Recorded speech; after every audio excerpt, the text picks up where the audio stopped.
In John 15, Jesus very clearly says, I am the true vine, and you are the branches, and you can do nothing apart from me. My whole childhood, I tried to find life in every other kind of vine. I grew up in a big family, but a very loving, very fun household. But part of what really paralyzed me was this guilt and shame. And a lot of that was fed by my deep desire to perform, and my deep fear of man, and my deep fear of failure. I think I viewed God as something that was so big and out of touch with anything I could ever relate to. It was more either going to heaven or hell, and we need to have a relationship with God so we don't go to hell. And that was kind of the extent of who God was. In high school, my friends and I, we partied a lot. Relationships that I shouldn't have been in, physical sin, and those things that if I did fly a banner over my life, it would be at least I'm not doing that, or at least I'm not them. It was total comparison. The Christian life to me was all about comparing to other people. At the end of high school, I pivoted and went and joined my brother at Ole Miss. And so fast forward to the end of that semester, I come back to Dallas and we go out with some old high school buddies, and it's just an uncharacteristic evening where I drank too much. And I go home, and long story short, I end up punching my twin brother. And again, I don't say that for dramatic sake, but I think this was the last piece that had to fall.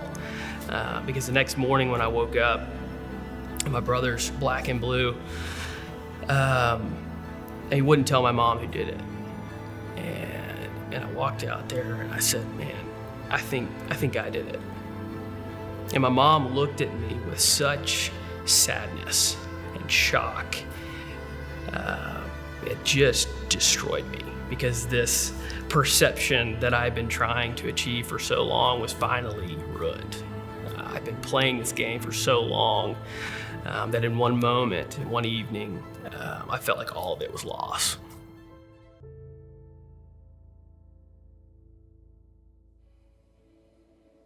I go back to college, and I'm sitting there with a pledge brother of mine, and I've got total autonomy to do what I want, to say what I want, total freedom. This is it, right? This is what we've all sought for. This is what every 19-year-old wants. And the only phrase in my mind is this it? Is this what we're all living for? Because frankly, if this is it, this is empty. And it was just this moment of surrender. There's no other word. I think the Lord, over 19 years, filled me with conviction that the Lord was stirring within me, that I would at the time have called guilt and shame, because I didn't know the right terminology for it. But it was the Lord working behind the scenes through these men in my life, planting seeds along the way, drawing me out of a life of sin.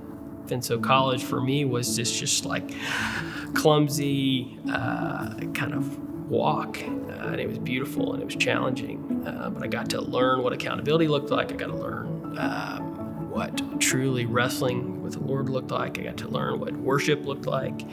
And in the midst of that, met my wife, Mary Love. She was a freshman, I was a junior, and I was still in this clumsy walk with Jesus. But she became a dear friend, and a girl that I knew I had no shot with whatsoever. I graduate, move back to Dallas. I start working at PCPC for Brent Baker. During the residency at PCPC, again, I got to see God's relentless pursuit of me through the men at PCPC who took the time to meet with me. I met with multiple men weekly, learning from them, just trying to sit there and soak up some of this life that they lived with Christ. And it was a beautiful season. I think the beginning of my story is me trying to find life in other vines. All along the way, I think the Lord has been tilling my heart and planting seeds through these men through these life experiences. And I've watched as these beautiful God-planted seeds have grown. He's faithful to water, he's faithful to plant, and he's faithful to continue to prune so that I can bear fruit. And he says, it's beautiful because then his people prove to be his disciples as we reflect his love and grace to the world. And so there's just a beautiful faithfulness that he has to his people to continue to allow us to grow.